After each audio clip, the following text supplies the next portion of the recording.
Hello, my name's Alex. A few days ago, I went to a music festival where I caught COVID-19 and I'm now self-isolating for 10 days. Every single day throughout these 10 days, I'm going to be recording a podcast with someone interesting or cool, and I want to find out more about their passions, hobbies, and life. Hopefully, this will stop me from going insane. We'll find out together.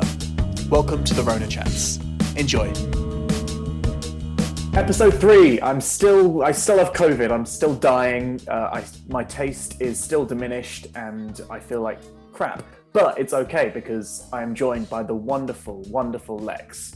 Hello. Lex is a London-based musician, songwriting, singing, lovely person who is part of the musical duo HÖXZ. Yeah, Lex, how are you finding the end of the world? Oh, it's been a roller coaster for me, definitely. Oh, really? Like throughout the lockdowns and everything, like mental health wise, super up and down. And then like obviously with music, it's like I've never questioned what I'm doing with my life so much than when I was in the lockdown. Oh yeah, no, for sure. It definitely, I think for a lot of people gave them a real perspective on, so what actually do I want to do? Because you've actually got to spend time with your own thoughts and really think about like what you're doing and also your life before. So it got a lot of people questioning. Definitely got me questioning. So it's absolutely terrifying. Yeah. But it made me question, like, am I a songwriter? Am I an artist? Yeah. It was really annoying because I noticed that like a lot of people like with creatives, either people were like, I can't create like this. I need to have my normal life back to create and make art. And then a lot of other people are like, yeah, this is perfect. I'm going to turn my pain into art. And amazing, but I fucking hate those people. They're so talented. It's so annoying. So do I. I'm so not one of those people. Like, I have to be like, first of all, if I'm going through like, if my mental health's not great, then I find it way more difficult to create. Like, or if I'm going through something, say if I go through like a breakup or something, I can't write about it when I'm in those feelings. I have to wait and process it and go through it and then be fine and like move past it, and then I can look back and I can write about it. Yeah, no, I definitely get you. Yeah. So, but I mean, you've been releasing music during the past few months. Tell me about that. How's that been? Because I've been liking it. Yeah. Oh, thank you. Yeah. I mean, it's just been features. Yeah. So we've had a couple of features, and I mean, it was all obviously remote work.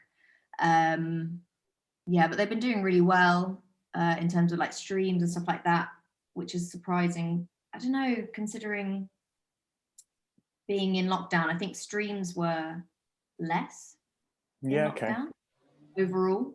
I think there was like some kind of study that said that what was it, that you're more likely to stream when you're on the move. Yeah, for sure. Like, place and stuff like that. I found that. I mean, while I've been inside, I haven't really been on Spotify or listening to much music. I've been looking at like concerts on YouTube, but in terms of like actually using streaming platforms, like I don't think I've used it once. It's always been in the car, on the tube, while going for a walk. Exactly, yeah. Which I think is weird. So it has been a weird one, but in terms of, I mean, those releases, I mean, they've been great for, obviously because we haven't been able to kind of get together to keep working on our own music. They've been like a nice fillers for like getting ready to release our own music.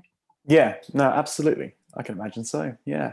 I mean, how did you find that whole remote working situation? Because I too released some collaborative stuff in lockdown, where I kind of collaborated with some poets, and it was kind of weird. I found it felt so unnatural, and for me anyway, and almost a bit forced. I don't know. I don't know if it's the same for you, but I definitely had to kind of really work for it when remote working with people on art. Yeah, I am used to writing on my own anyway, just because it's something that I've always, like, you know, before I started, you know, getting into sessions, like obviously years ago, I would just write on my own in my bedroom and whatever.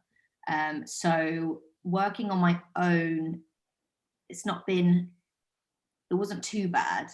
Yeah. But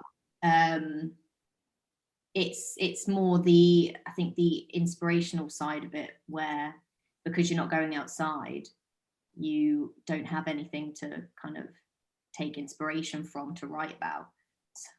Oh god. So yeah. It's tough, yeah. No, sure. Yeah, it's tough, yeah. It's all good.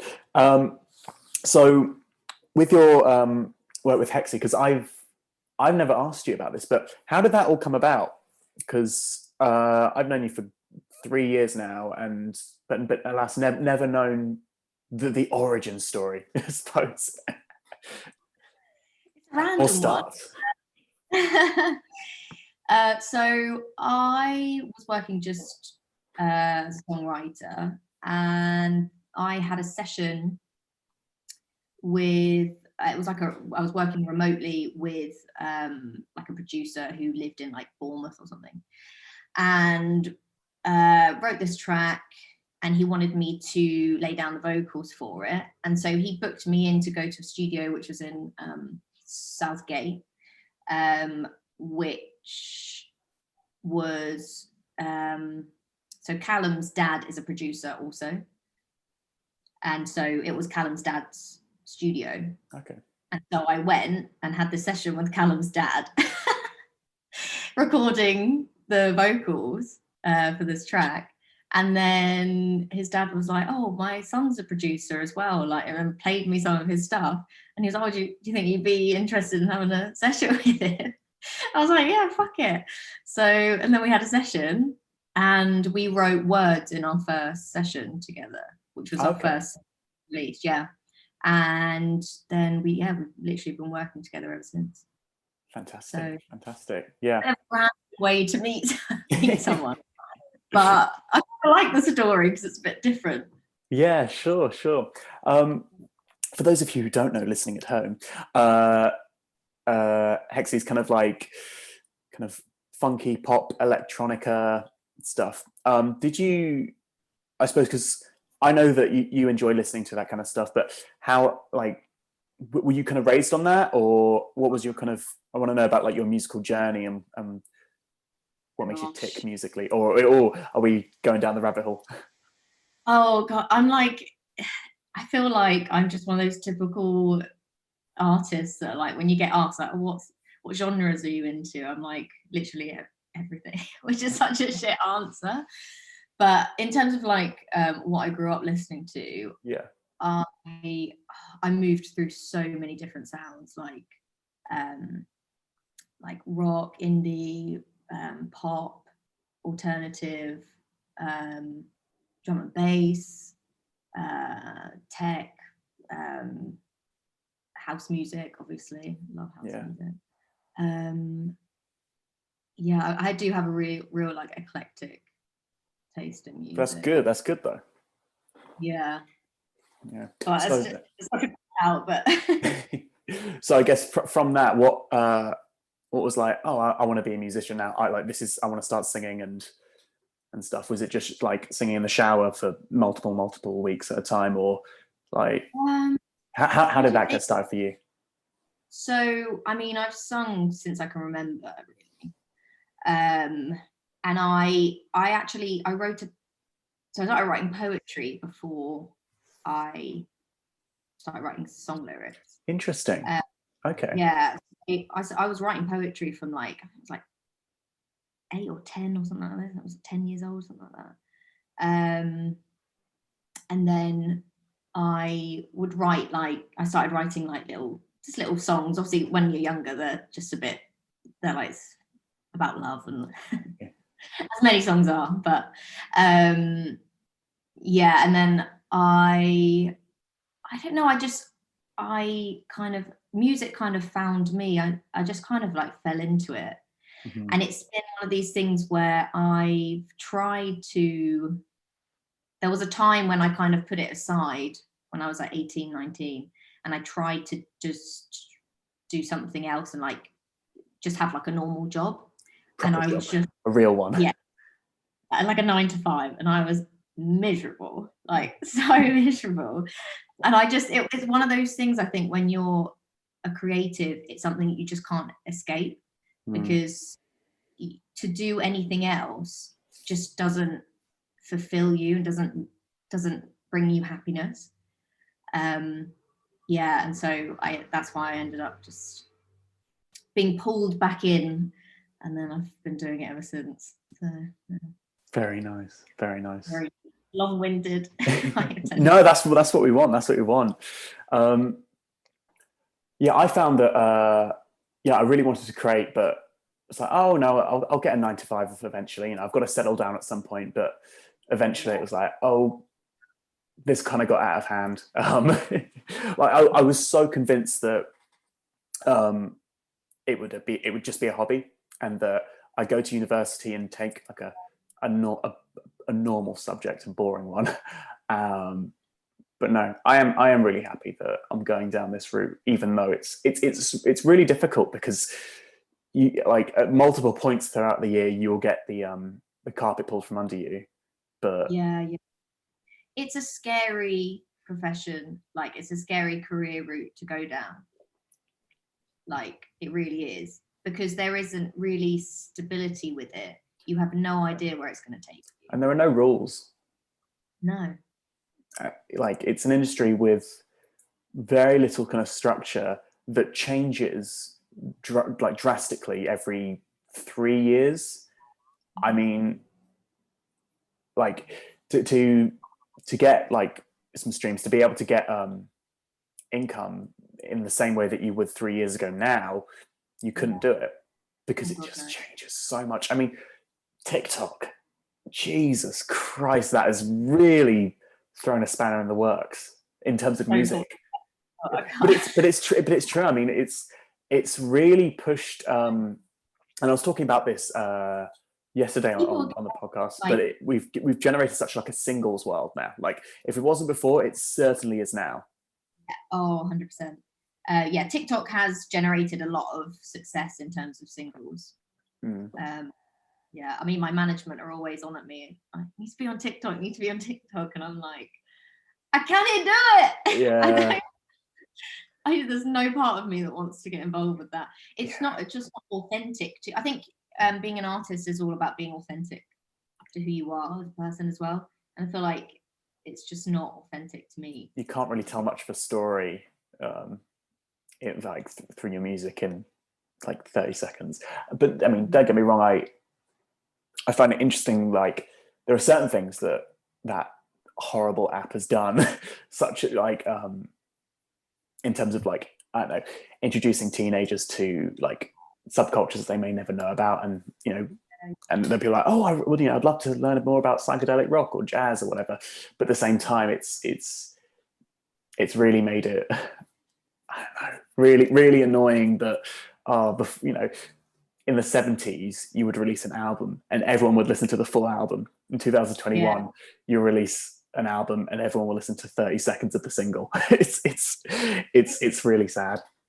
Consumerism has become very like our attention span is very minor. Yeah. I think I heard something like with a song, someone will I think it's within the first, like, it's a very short amount of time, like the first like 10 seconds or something, someone will decide whether they like the song or not, and they'll skip within that 10 seconds. Yeah. I saw there was a sketch from about 10-15 years ago that Bo Burnham did, where and it couldn't have been, actually no, it was probably like not 15, it was probably about 9 years ago, And he was like, I've got a great idea. I've got a really great idea for this. So he just plays 10 seconds of someone's song, goes, and that's it. Like, what do you mean? That is how we do it. Before we went albums, now we go singles. Now we're going to play 10 seconds. And I remember watching that on TV as well. I was like, I don't know, 13 or 14, or it would have been YouTube. And I was like, oh, that's really funny, but that's obviously stupid. It's satire. Oh no, that's the world. No, we're headed. Yeah. Yeah, no, Bo's ahead of the curve.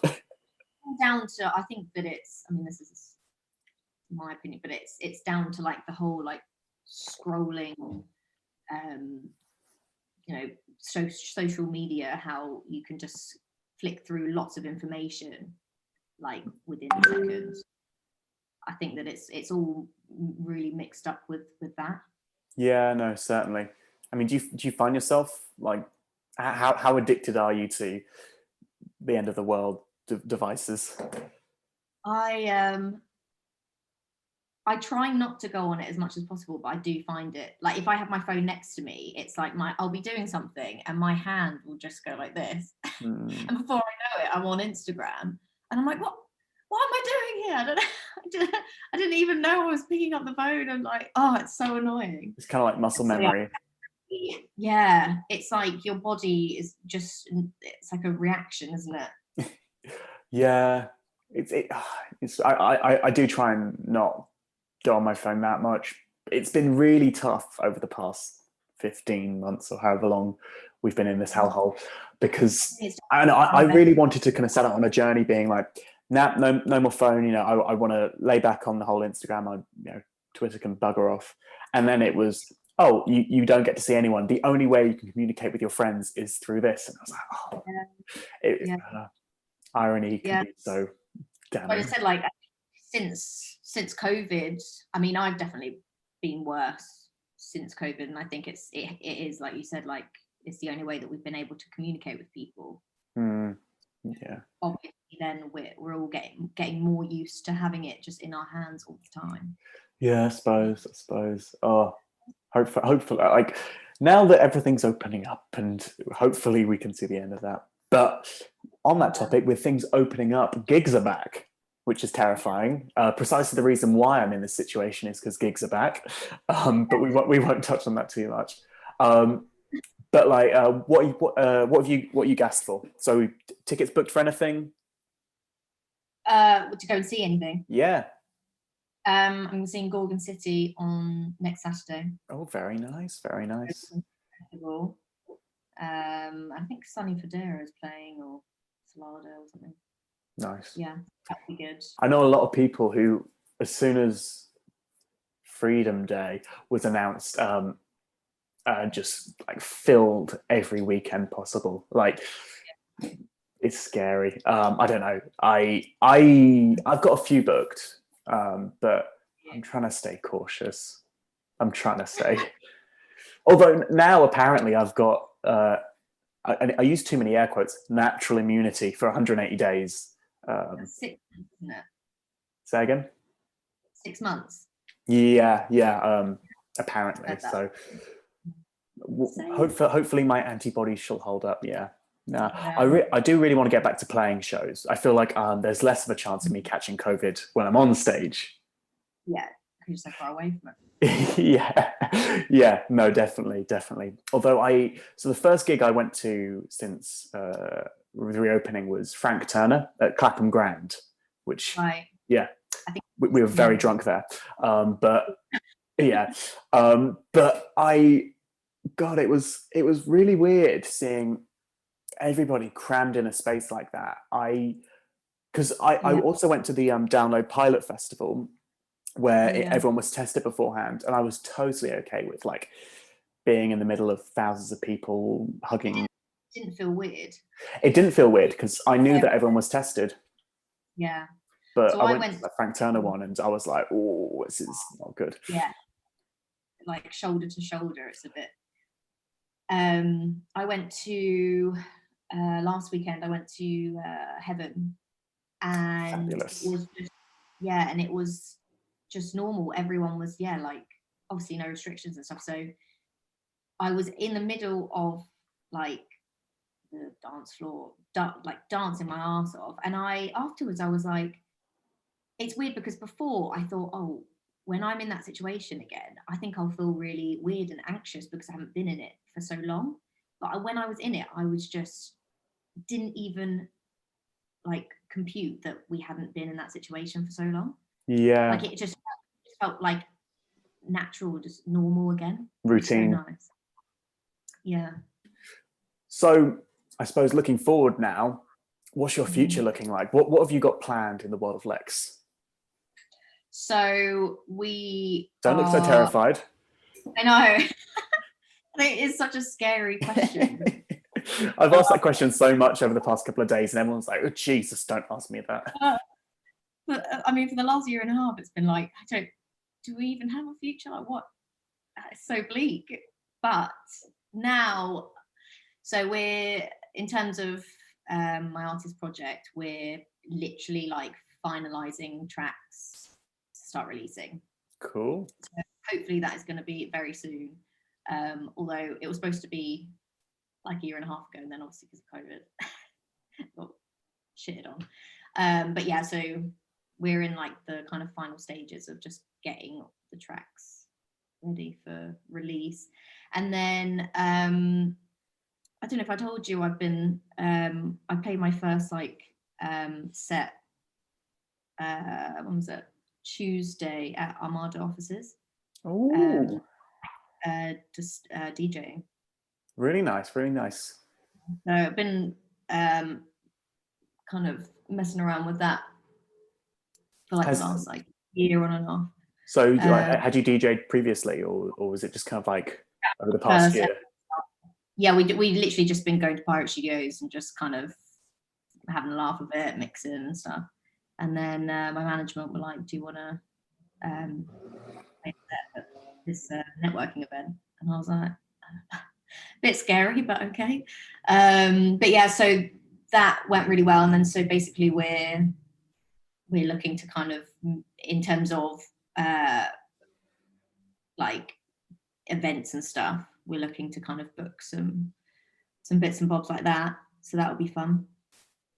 And then also, I don't know if I told you I'm writing a poetry book. You mentioned it, yeah. But the lovely listeners at home will not know about that, so do tell. So I've been writing a poetry book Very nice. For the last like 2.5 years, I think. And I've just been like finalizing that as well, like kind of drawing up like a draft of it and stuff. So I probably won't release it yet, but that's something that's like, it's kind of finished and it's in the pipeline to be published. What got you into poetry? Because you said that you started writing poetry before you were songwriting, but what was kind of like that journey for you? I don't really know why I started. I think I started writing poetry, I think at school or something. We had some kind of, it was like in an English lesson or something, we were asked to like write a poem. And then I just found it so natural and so like, I don't know, very unearthing. Mm-hmm. And so I've just always done it since. Cool. Basically. Yeah. And I with my poetry, it's very weird. Like with my poetry, I mean, a lot of people don't even know that I write poetry because I don't often show people my poetry, and I haven't done ever.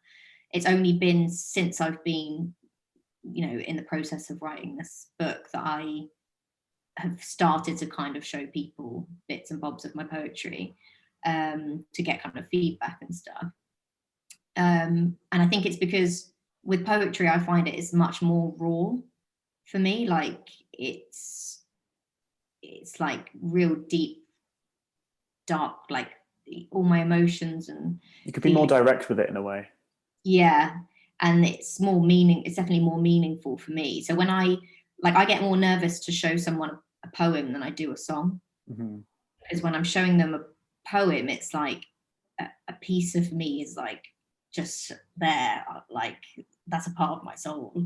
So it's got a much more raw feel to it. With music, you can really almost like hide words in a way. So I don't know, there's a lot of music where you can listen to it and be like, oh, that's nice, and it's only until like if you were to look on it on a page as a poem, you're like, oh, are they okay? It's you can with poetry, because it hasn't really got that backing, where you can kind of like, with music you can just kind of like, oh, fade in and out, but not overly directly concentrate. I do really like that about poetry, how direct and raw it is. Yeah, I mean, so what kind of poets got you into your style? Like, who do you like? I don't like anyone in particular. Keats, like I've got this book which is like is metaphorical poetry, and so I read a lot of that, but it's by like John Donne, people like that. And then like Rupi Kaur, she obviously is more recent, but I take inspiration from what she does in terms of like how she has like progressed so much. Like she basically with her poetry, what she's done is she's become like an insta poet. So she writes more like haiku and stuff like that, short poetry. Yeah. And it's obviously going back to what we said about like how consumerism, like how we are like, you know, we flick through things so quickly. It's because of that. And that's why she's become so popular and had a lot of success from her poetry, is because she's kind of like bought into that. Yeah, no, for sure. Yeah, as you said, going back to it, it's bite-sized chunks of media are kind of a thriving form now. Yeah. Oh yeah, God. And that's why with my poetry, I wanted to find a kind of middle ground where my poems are usually like, they're not super long, but they're not super short. They're kind of like I wanted to find like a middle ground with them. Yeah, you didn't want super long form kind of poetry, because I mean I do like that, but I have a short attention span, and I do struggle with that kind of stuff. Exactly. Yeah. So I wanted to kind of write in between, so it's long enough that you can really understand the emotion and the situation behind each poem, but not so long that it's like, oh, no, come on, move it along. Yeah, you don't want to hold them there too long. Exactly. Yeah. And I mainly write like free verse. So, also kind of no rhyming, but kind of no flowing text out. No rules in terms of like form particularly, but it's more about like grammar and like articulating an emotion well. And yeah. Fabulous. I look forward to reading that book when it sees the light of day. As we wrap this up, I would like to ask you, what do you think is your prediction for the future? Are we still going to see people on the surface of the earth? Is this the end of the world? Are we looking at doomsday? Oh. I know, really happy, isn't it? I end every podcast like this. I mean, I'm not gonna lie, I do think like the end is coming. The end is nigh. I think it's more, I don't think it will be from COVID. I think that it's more, you know, the state of the earth in general. Like, I mean, like the fires in Turkey, like that is just mind-blowing. Yeah. And like the ocean was on fire the other day. Exactly. The ocean caught fire. It's scary. And there's been so many things like that that's been happening over the past. I mean, so much has happened in general in the past like 2 years, aside from COVID. I just think we're in for a ride. We're in for a rough ride, yeah. And the thing is, I think with a lot of stuff, especially like with the state of the planet in terms of global warming and stuff. Unfortunately, I think it's a bit too far gone, isn't it, really? Suppose so, yeah. Well, every single person would have to really, there'd have to be an overall, like, okay, we need to stop and like rejig. But a lot of the planet don't even believe in global warming. yeah. So are we going to see anybody on the planet in 365 days, or are we all fucked? Oh, in 365 days, I think we'll still be here. Don't speak too soon, you never know your luck. Oh God. But hey, I mean, I'm hoping that there's life out there so that I can just fuck off. Yeah, that'd be nice. Hitch a ride with ET. Just leave it all behind. There you go. Well, thank you very much for a short and sweet podcast. Anything to plug? New music? Anything? This is your moment. Please plug away. Our newest feature that we've got out at the moment is Gold. So look us up on Spotify. And then stay tuned for some music coming out very soon. Lovely. On Instagram as well. HÖXZ official. Wonderful. That'll all be in the description if you want to have a look at that. Thank you very much for joining me.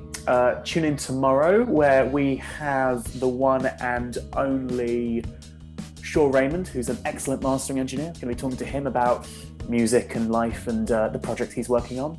And feel free to check out the other episodes where we have Leon Parsons talking about drumming and Omar Suleiman talking about photography and music. Thank you very much for tuning in. I will see you next time.